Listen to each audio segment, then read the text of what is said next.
નમસ્કાર. જો તમે ક્યારેક કોઈને એવું કહેતા સાંભળ્યું હોય કે ડૉક્ટરે કીધું કે મારું બ્લડ થીક થઈ ગયું છે, તો આજની આ વિડીયો તમારા માટે. ક્લિનિકમાં ઘણીવાર પેશન્ટ આ જ કમ્પ્લેન સાથે આવે છે કે એમને લાગે છે કે બ્લડ ઘણું થીક થઈ ગયું છે, એટલે જ એમને હેડેક થાય છે, ચક્કર આવે છે અથવા તો બ્લડ પ્રેશર વધી ગયું હોય એવું લાગે છે.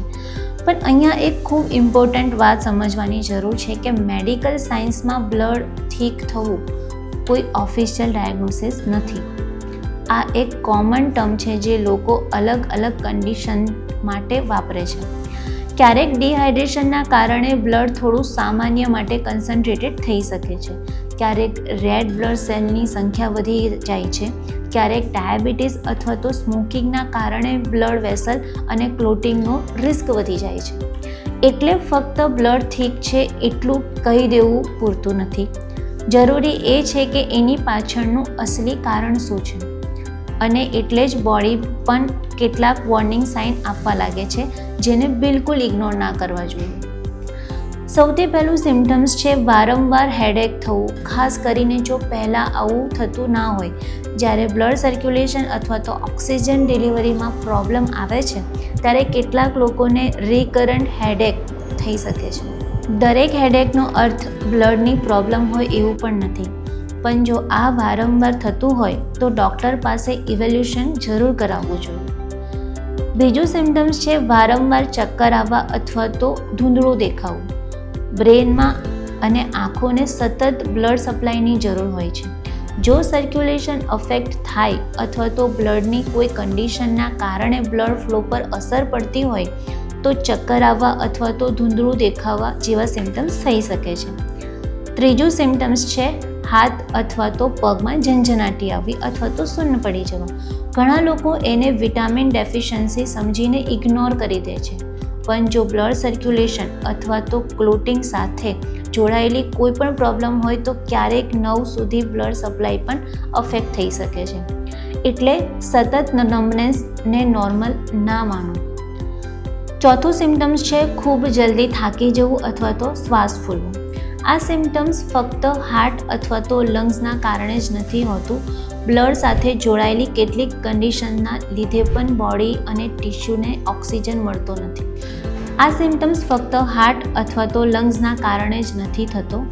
બ્લડ સાથે જોડાયેલી કેટલીક કન્ડિશન્સમાં બોડીના ટિશ્યુ સુધી ઓક્સિજન સારી રીતે પહોંચી શકતો નથી, જેના કારણે ફટીગ અને વીકનેસ ખૂબ અનુભવાય છે.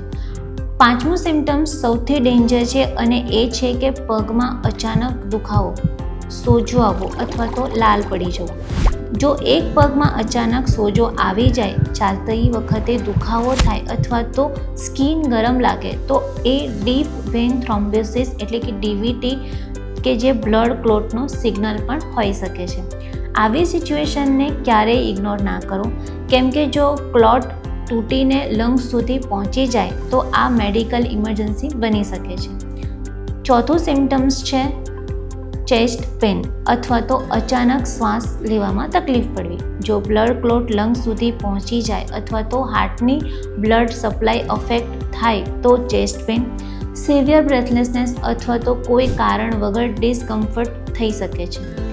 આવા સિમ્ટમ્સમાં ઘરે ટ્રીટમેન્ટ કરવા કરતાં તરત જ ઇમરજન્સી મેડિકલ કેર લેવી ખૂબ જરૂરી છે. અને સાતમું સિમ્ટમ્સ છે વારંવાર બ્લડ પ્રેશર અથવા તો બ્લડ સુગર અનકન્ટ્રોલ રહેવું. ખાસ કરીને જો તમે સ્મોકર છો, તમને ડાયાબિટીસ છે અથવા તો ઓબેસિટી છે. આ સિમ્ટમ્સ ડાયરેક્ટ બ્લડ થીક થવાનું પ્રૂફ નથી, પણ આ એવી કન્ડિશન તરફ જરૂર ઇશારો કરે છે જે આગળ જતાં બ્લડ ક્લોટ અને હાર્ટ ડિઝીઝનો રિસ્ક વધારી શકે છે. હવે એક સવાલ આવે છે કે બ્લડ ક્લોટ અથવા તો બ્લડ સર્ક્યુલેશનની પ્રોબ્લેમનું રિસ્ક વધે છે કેમ? રિસર્ચ બતાવે છે કે smoking, uncontrol diabetes, obesity, dehydration, physical ઇનએક્ટિવિટી અને કેટલાક જેનેટિક ડિસઓર્ડર આ રિસ્કને ઘણો વધારી શકે છે. એટલે ફક્ત સિમ્ટમ્સનું ટ્રીટમેન્ટ કરવું પૂરતું નથી, રૂટ કોઝને સમજવું પણ એટલું જ જરૂરી છે. તો મિત્રો, જો તમે પણ ક્યારેક બ્લડ થીક થાય એ વિશે સાંભળ્યું હોય તો કમેન્ટમાં જરૂર જણાવો કે તમે એ વિશે પહેલાં શું માનતા હતા. જો વિડીયો તમને યુઝફુલ લાગ્યો હોય તો લાઈક કરો, શેર કરો અને આવી જ સાયન્સ બેઝડ હેલ્થ વિડીયોઝ માટે અમારા ચેનલને સબસ્ક્રાઈબ કરવાનું ભૂલશો નહીં. ધન્યવાદ.